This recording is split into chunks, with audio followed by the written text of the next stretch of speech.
Tad, hari-hari ini saya itu merasa resah dan gelisah. Karena di luaran sana banyak berita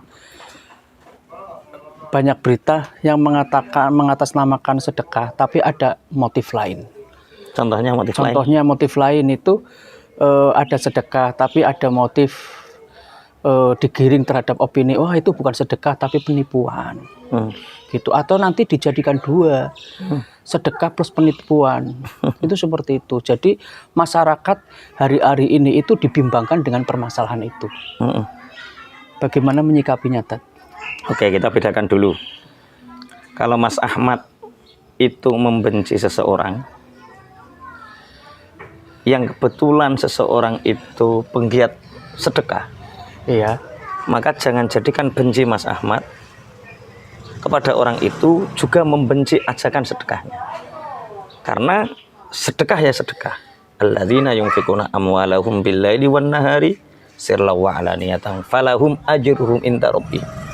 Orang-orang yang bersedekah, berinfak di malam dan siang hari dengan sirron dan alaniyah, dengan nyepi-nyepi atau dengan ngedeng, orang-orang yang bersedekah itu dimuliakan Allah, lahum ajruhum inda rabbihim. Mereka mendapat pahala yang besar sekali di sisi Tuhan. Lah kamu bersedekah itu untuk orangnya atau untuk Allah?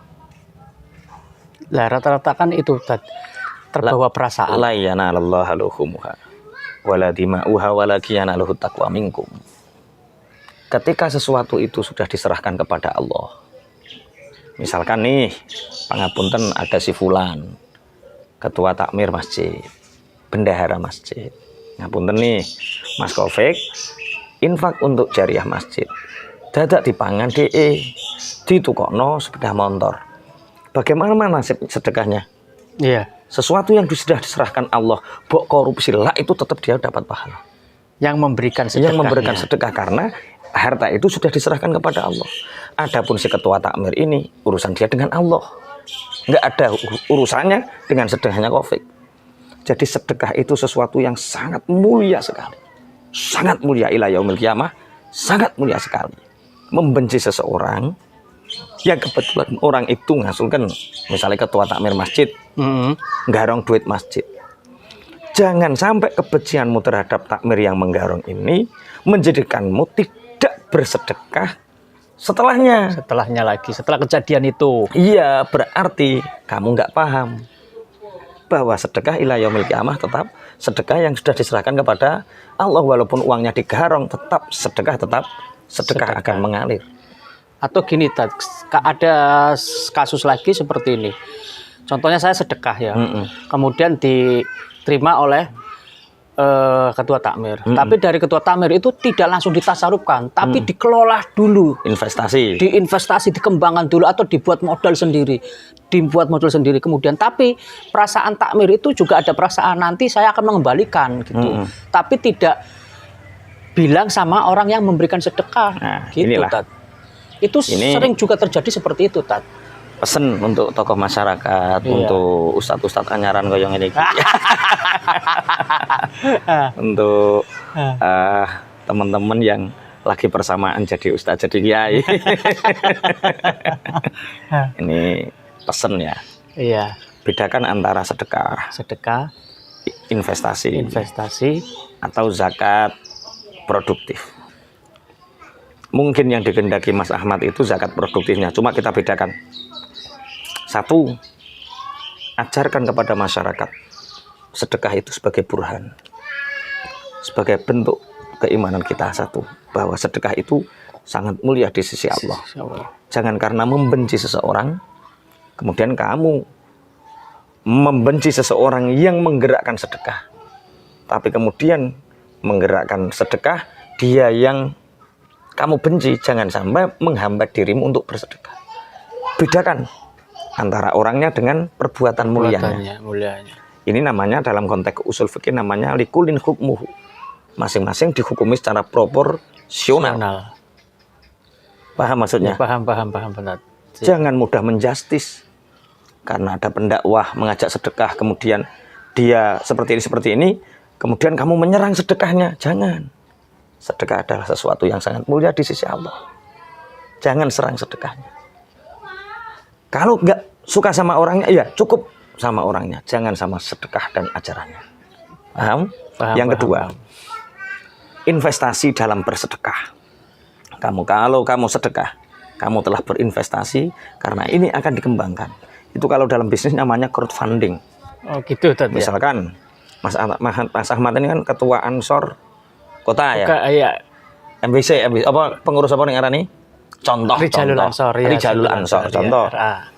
Karena Bojonegoro ini sedang bertumbuh. Anak-anak Ansor begitu kuat. Ayo kita buat POM misalkan. POM ya, Buat POM misalkan. Iya. Tapi untuk buat POM itu paling sedikit kita butuh 10 miliar. Iya betul. 10 miliar. Kemudian dari mana? Padahal pengurus Rijalul Ansor sekota Bojonegoro itu jumlahnya hanya ada 15 orang. Iya. Untuk 10 miliar wajah-wajah ini kan gak pada gue gitu. Kan emang yo belum untuk hari ini yo belum pernah memegang 10 miliar. Ya, akhirnya bagaimana kalau kita melibatkan elemen-elemen gestur terbawah NU? Nah, ini namanya crowdfunding. Siapa yang berinvestasi 500? Siapa yang berinvestasi 1 juta? Sampai 1 juta ini menjadi 10 miliar. Kalau 1 juta menjadi 10 miliar butuh berapa orang? Walah, banyak sekali itu. Oke, sip. Tanda kutip. Iya. Ini investasi berkedok sedekah. Sedekah. Padahal dari 1 juta menjadi 10 miliar berarti pirang ewu wong. Taruhlah 10.000 lah. 10.000. 100.000 atau 10.000 orang? 1 juta. 10.000 orang. 10.000 melibatkan orang 10.000 itu orang melibatkan 10.000 orang untuk mencapai 10 miliar. Untuk mencapai 10 miliar. Kita pengusaha Mas, kita tahu. Iya. Sampai mendirikan beberapa apotek. Sebentar lagi jadi 10 apotek. Amin. Itu kan kita tahu kan di dalam investasi bisnis kita ada namanya BIP. Iya. 10 miliar untuk BIP POM. Kalau keuntungan laba sekitar 70 juta per bulan, berarti paling cepat 10 sampai 15 tahun, Mas. Iya. Baru BIP, belum untung itu. Belum untungnya. Baru mengembalikan ICF-nya. Nah, sedangkan ekonomi masyarakat kita itu lemah. Indonesia itu dalam keadaan nggak seimbang dalam ekonomi. Duit 1 juta yang disangka Mas Rijalul Ansor ini Mas Ahmad. sedikit, Mas Ahmad ini sedikit. Tapi bagi masyarakat gestur bawah itu banyak. Ini bedanya. Wih, duit induk diserahno dengan harapan bagi hasil. Bagi hasil, iya. Padahal bagi hasilnya membutuhkan waktu 15 tahun. Mereka dijelaskan kayak apapun nggak akan paham, sehingga menuduh wah Mas Ahmad pengurus Rijalul Ansor sebagai penipu. Gitu tadi. Paham maksudnya? Paham.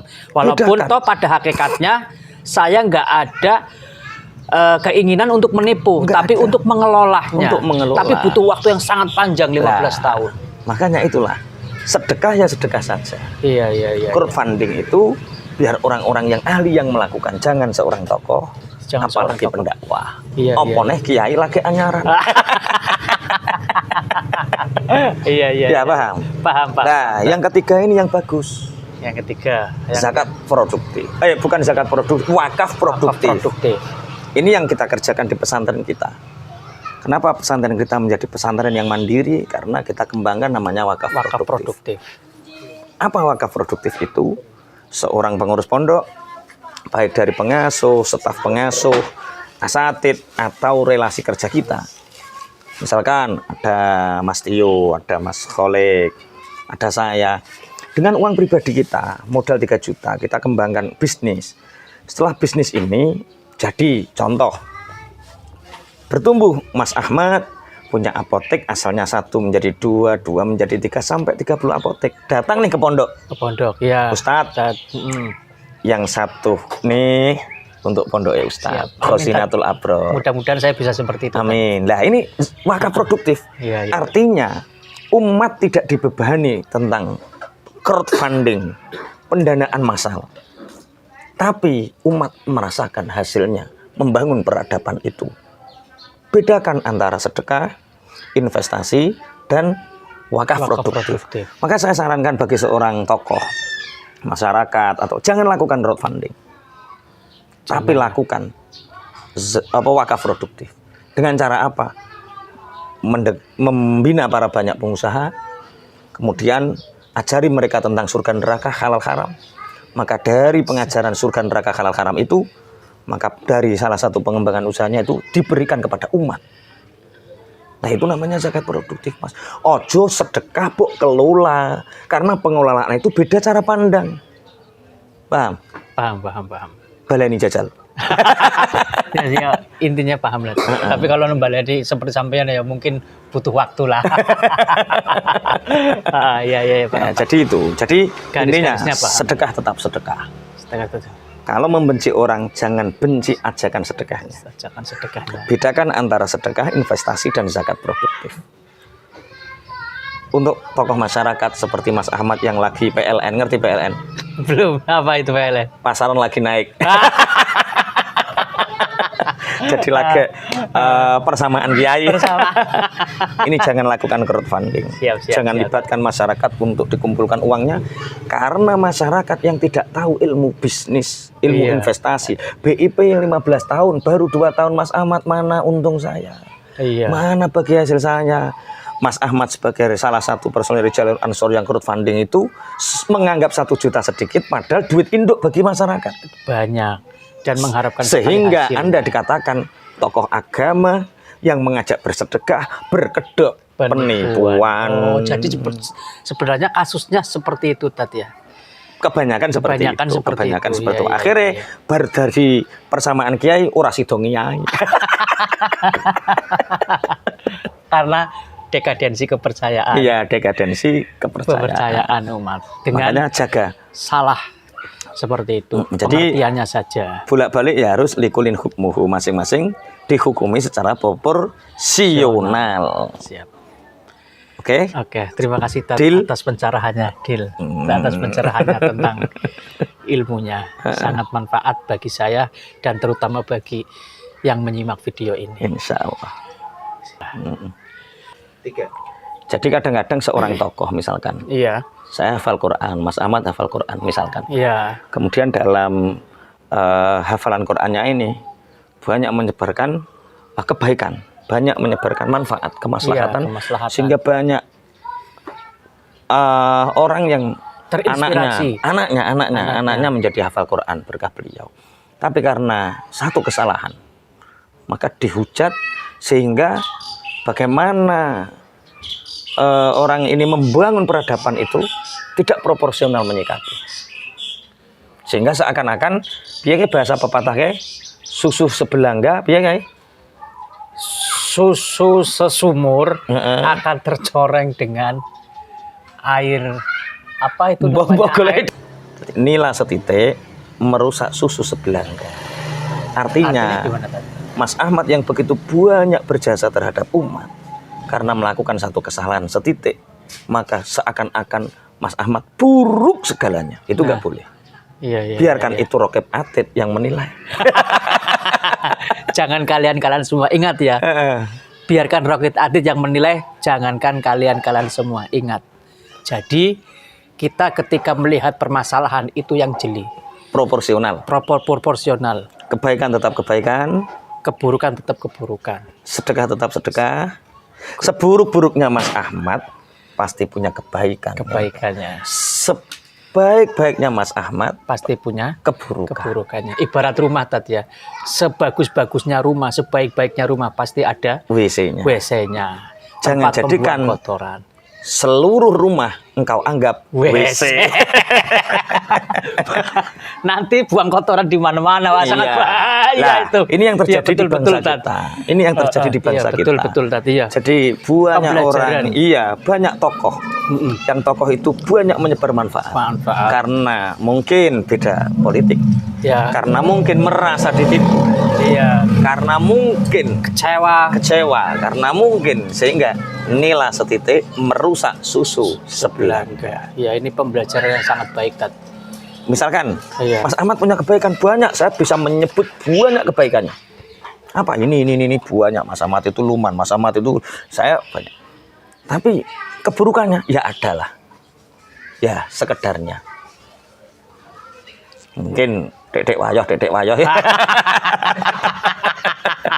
Tapi itu tidak menjadikan saya benci Mas Ahmad sepenuhnya. Harus proporsional. Betul, betul. Makanya jangan sekali-kali kita membandingkan diri kita dengan orang lain. Jangan ukur sepatumu dengan ukuran sepatu orang lain. Gitu Mas Ahmad. Iya. Jadi pesan saya ya gitu. Tapi begini, kalau Mas Ahmad menghadapi seperti itu apa pesannya? Iya, Dad. Misalkan Gimana? Anda sudah banyak berbuat baik, kemudian Anda melakukan crowdfunding, kemudian Anda dianggap penipu, Ustadz penipu misalkan. Apa yang harus Mas Ahmad lakukan? Nah, iya itu karena mungkin ya mungkin kan orang kan penilaian di luar sana itu banyak. Ada yang pada dasarnya itu benci dengan saya. Dia itu tidak benci orangnya, jangan benci ajakannya. Iya, dia itu mungkin pernah berhubungan dengan saya baik, kemudian sedikit dikecewakan, akhirnya kebaikan-kebaikan yang saya munculkan di mata dia itu jelek. Dia tidak terima dengan pertumbuhan saya, baik pertumbuhan usaha ataupun pertumbuhan keluarga ataupun yang lainnya. Itu seperti apa menyikapinya. Terkadang kita juga terbawa emosi ini loh. juga ya, ini persamaan biaya harus seperti ini ya. Jadi gini Mas, kalau Mas Ahmad dicintai banyak orang, iya, itu tandanya Mas Ahmad seorang pemimpin. Tapi kalau Mas Ahmad banyak dicintai orang dan banyak dibenci orang, itu tandanya Mas Ahmad pemimpin yang besar. Iya, itu iya, cukup Mas Ahmad ya. Cukup. Oke, Terima kasih Tad atas pencerahannya. Ini pembelajaran lagi loh ya. Ingat ada kalanya yang memuji dan ada kalanya yang membenci. Biasa-biasa saja lah kalau menyikapinya. Jangan baperan. Siap. Terima kasih.